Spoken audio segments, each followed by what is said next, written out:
অল্প বয়সী মেয়েদেরকে টাকার লোভ দেখায় তাদেরকে ডাকা হয়, যে এক একজন করে ওনার রুমে ডাকতো। দৃষ্টি প্রতিবন্ধী যে কার্যক্রমের কথা বলতেছেন, এই ধরনের কোনো কার্যক্রমই এখানে হয় না।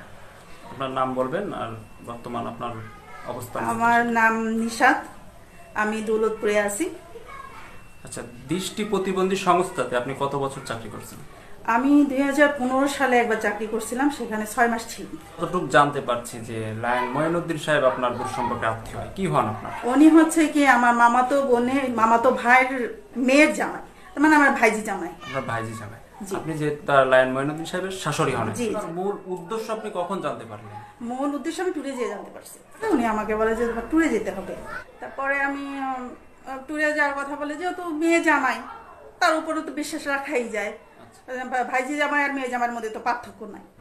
আমরা ঢাকায় যখন ট্যুরে যাই, ঢাকায় গেলে তখন ওইখানে আর কি ট্যুরে যাওয়ার পর ওই যে মেয়েটা থাকে, আমি মেয়েটার নাম কোঅর্ডিনেটর ছিল যখন তিনি শাহানা ম্যাডামের সাথে যাওয়ার পরে আমাদের হচ্ছে গিয়ে একটা হোটেলে আমরা উঠি। হোটেলে উঠলে তখন ওই হোটেলে থাকা অবস্থায় উনি আর কি শাহানাকে বলছে কি, শাহানা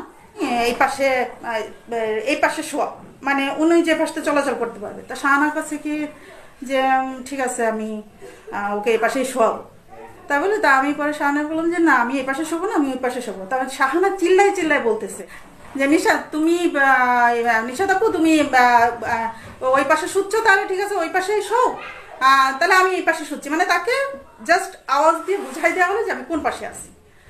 রাত্রে মেবি 2টো কি 3টার দিকে উনি উঠে এসে ঠিক আমি যে পাশে, ওই পাশে উনি উঠে আসছে লায়ন মঈনুদ্দিন উঠে এসে উনি ওই পাশে হাতাচ্ছে। যেহেতু আমার কানে আগে পরে যে ওইখানে যারা ছিল, তখন যে ড্রাইভার ছিল উনিও আমাকে বলছিল যে আপু আপনি একটু সাবধানে থাকেন, উনি কিন্তু এরকম প্রবলেম। আচ্ছা, আপনার সঙ্গে কি কখনো নেগেটিভ কথাবার্তা কিংবা কোনো খারাপ প্রস্তাব দিয়েছে? হ্যাঁ, আমাকে একদিন অফিসে ডেকে নিয়ে বলছিল, আমি তখন নিচে আর কি দোতলায় কাজ করতাম, উনি 3 তলায় বসতো।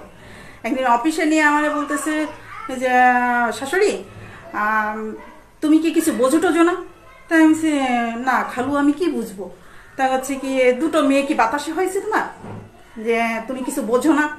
তা না, কি বলতে চাচ্ছেন আপনি ক্লিয়ার বলেন। কাছে আমি কি বুঝাইতে চাচ্ছি তুমি বোঝো না? একটা জিনিস তো মনে করো, যে ধরো তুমি যদি আমার কাছে কিছু চাও, তো আমার কাছ থেকে কিছু পেতে হইলে তোমাকে কিছু দিতে হবে। তোমাকে কিছু না দিলে তো তুমি আমার কাছ থেকে পাবা না। তখন আমি বললাম যে স্যার আমি তো এই বিষয়টা আমার আসলে ভালো লাগে না, আর আমি এই ধরনের কাজ আমি করে অভ্যস্ত না, বা আমি এ ধরনের মেয়ে না। বললে তখন বলতেছে যে তুমি যদি চাকরি এখানে করো, যেটা বলবো তোমার সেটা শুনতে হবে।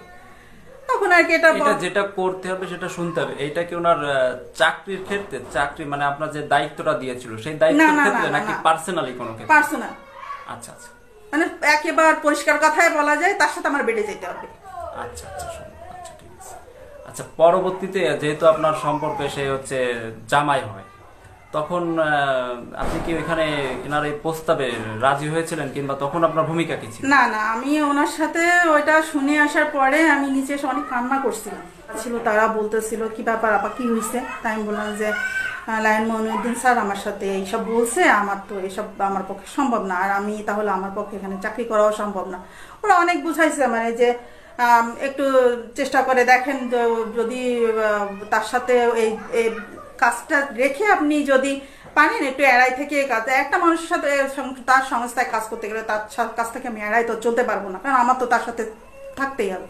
বিধায় আমি পরবর্তীতে ওইখানে হয়তো ওর পরেও আর সপ্তাহখানিক জব করার পরে আমি নিজে চলে আসি, নিজে থেকে। হ্যাঁ, চলে আসি। পরবর্তীতে উনি কি আপনার সঙ্গে যোগাযোগ করার চেষ্টা করছিল? পরে আমার বেশ কয়েকবার ফোন দিছিল, কিন্তু আমি পরবর্তীতে আর ফোন টোন ধরিনি। প্রতিবন্ধীদের কম্পিউটার শিক্ষা, কিন্তু ওইখানে কম্পিউটার শিক্ষাই দেওয়া হয় না, টাইপ শিখায় ওদের ভাষায়, যেটা ওইটা শেখানোর জন্য করে। ওই কোনো কাজই হয় না ওইখানে, শুধু একটা কাজই হয়, অল্প বয়সী মেয়েদেরকে চাকরি দিয়ে লায়ন মঈনুদ্দিনের দৈহিক মেটানোর জন্য ওইখানে ওই মেয়েদেরকে নিয়ে চাকরি দিয়ে সে ওইখানে আর কি ডাকায় নিয়ে তাদের আর কি ব্যবহার করে, যতদিন পর্যন্ত না তার মনের খোরাকটা মেটে।